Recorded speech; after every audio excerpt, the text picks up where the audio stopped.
Banជំរាបសួរនេះគឺដំណើរកំសាន្តទៅកាន់ទឹកធ្លាក់ស្រែអំពិលភូមិក្ដុលសែនជ័យស្រុកទឹកផុសខេត្តកំពង់ឆ្នាំងហើយដំណើរកំសាន្តមួយនេះដែរមានចម្ងាយផ្លូវ125គីឡូម៉ែត្រពីទីក្រុងភ្នំពេញបើយើងចេញពីទីក្រុងភ្នំពេញទៅតាមផ្លូវជាតិលេខ5ដល់ស្រុកកំពង់តាឡាចខេត្តកំពង់ឆ្នាំងដែលគេហៅថាសាលាលេខ5ហ្នឹងដល់គីឡូទី60យើងបត់ឆ្វេង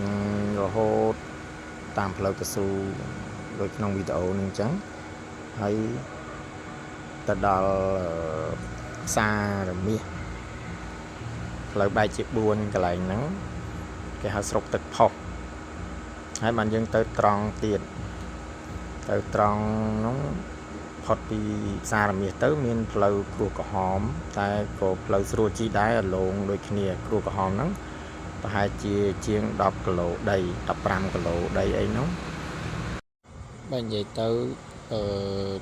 តាំងពីចេញពីពេញមកមានផ្លូវគ្រួក្រហមតែកន្លែងហ្នឹង10គីឡូដីហ្នឹងជាងទេតផុតពីហ្នឹងទៅផ្លូវកស៊ូទៀតរហូតទៅដល់កន្លែងទឹកធ្លាក់ហ្នឹងហ្មងហើយខ្ញុំទៅដើរលេងតែ2នាក់យាយតាខ្ញុំទេ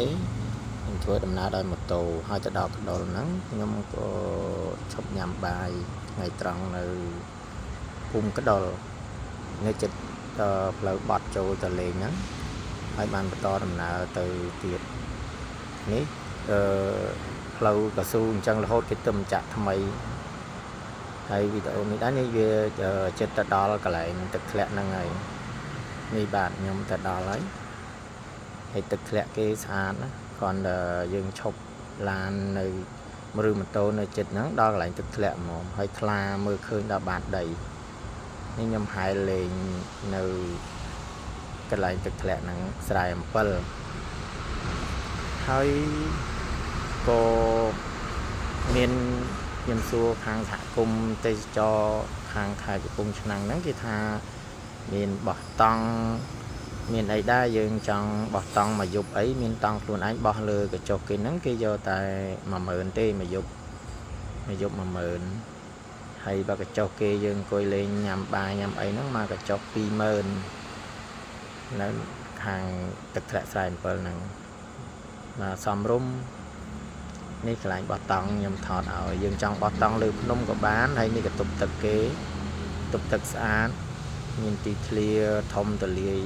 នៅកន្លែងចតឡានចតម៉ូតូហ្នឹងហើយបាទវីដេអូហ្នឹងមានតែប៉ុណ្្នឹងអរគុណច្រើន